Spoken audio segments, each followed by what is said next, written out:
Hi mind మంత్ర ప్రేక్షకులందరికీ నమస్కారం. Thank you universe. ఇప్పుడు మనము చెప్పొచ్చేది ఏంటంటే, గత వీడియోల ఆధారంగా మనము ఏం చెప్పామంటే, నీ సబ్ కాన్షియస్ మైండ్ యొక్క లక్షణాలు వాటి గురించి తెలియజేయడం జరిగింది. ఇప్పుడు ఏం చెప్తున్నానంటే, మీరు తినే ఆహారంని ఎప్పుడైనా సరే ఒక ముద్ద పక్కకు పెట్టండి. దీన్ని అలవాటు చేసుకోండి కొద్ది రోజులు. అంటే పూర్వకాలంలో ఏం చేసేవారంటే, దీన్ని దిష్టి తీయడానికి పక్కకు పెడుతున్నారు అని అనుకునేవాళ్ళు. అలా కాదు. మనం ఎప్పుడైతే మనం తినే ఆహారంలో కొద్దిగా పక్కకు పెట్టి దాన్ని మనం బయట పడేస్తాం కదా, అక్కడున్న సకల జీవరాశులు తిని వాటి ఆశీర్వాదం మనకు లభించడం జరుగుతుంది.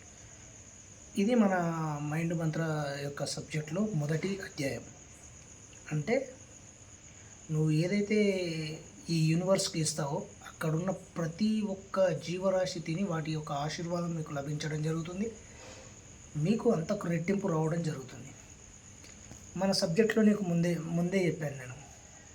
మనం ఎంతైతే ఇస్తామో, ఏదైతే ఇస్తామో అది మనకు అంతకు కోట్ల రెట్లు పెరిగి తిరిగి మన దగ్గరికి వస్తుంది. అంటే ఇది వినడానికి చాలా సిల్లీగా ఉంటుంది, చెప్పేవారు లేరు ఇన్ని రోజులు. అంటే నా గురువులు చెప్పిన ఆధారంగా నేను చేసి దాన్ని అనుభవించిన తర్వాత మీకు చెప్పడం జరుగుతుంది. మీరు పొద్దున లేవగానే ఈ రోజంతా నాకు మంచి జరిగింది, ఏదైతే మంచి జరుగుతుందో అది మాత్రమే నా దగ్గరికి వస్తుంది అని ఎప్పుడైతే మీకు మీరుగా క్వశ్చన్స్ ఇచ్చుకుంటారో, అది ఖచ్చితంగా ఆ రోజు మీకు మీ మైండ్ మొత్తం హ్యాపీగా ఫ్రీడంగా ఉంటుంది. దీన్ని ఎప్పుడు చేయాలంటే, మీరు ఎగ్జాక్ట్లీగా 5 o'clock లేవాలనేసి మీకు ముందే చెప్పాను. మన వీడియోస్ ఫాలో అయ్యేవారైనా సరే, ఒక్క నిమిషం విని స్కిప్ చేసుకొని వెళ్ళిపోయిన వారైనా సరే, ఎవరైనా సరే, మన యొక్క ఆలోచన విధానం ఎలాగైతే ఉంటుందో అదే నీ జీవితం. సో మనం ఈ ప్రకృతితో మమేకం అయిపోవాలంటే ఫస్ట్ మనం చేయవలసింది ఏంటంటే, నువ్వు తినే ఆహారంలో కొంత, అంటే ఒక పిడికెడు ఆహారం పక్కకు పెట్టి, నీ తిండి అయిపోయిన తర్వాత దాన్ని పక్కకి ఎక్కడైనా పడేసావనుకో, అది వేస్టేజ్ ఏం కాదు. ఈ ప్రకృతిలో వేస్ట్ అనేది ఏది ఉండదు. ప్రతి ఒక్కటి దేనికో యూజ్ అవుతుంది. ఏదో ఒక జీవరాశి తింటుంది. వాటి యొక్క ఆశీర్వాదాలు మీకు లభించి మీరు ఉన్నత స్థానానికి ఎదగడం జరుగుతుంది.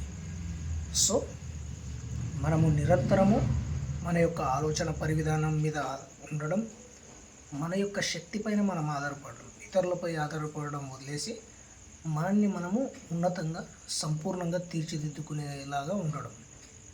ఇది మన యొక్క సబ్ కాన్షియస్ మైండ్ యొక్క లక్షణాలు. ఈ ప్రకృతితో మనం ఎప్పుడైతే మమేకమై ఉంటామో ఖచ్చితంగా ఈ యూనివర్స్లో చేర్చడం జరుగుతుంది. ఖచ్చితంగా మీకు ఉన్నతంగా ఎదగడం జరుగుతుంది. Thank you so much.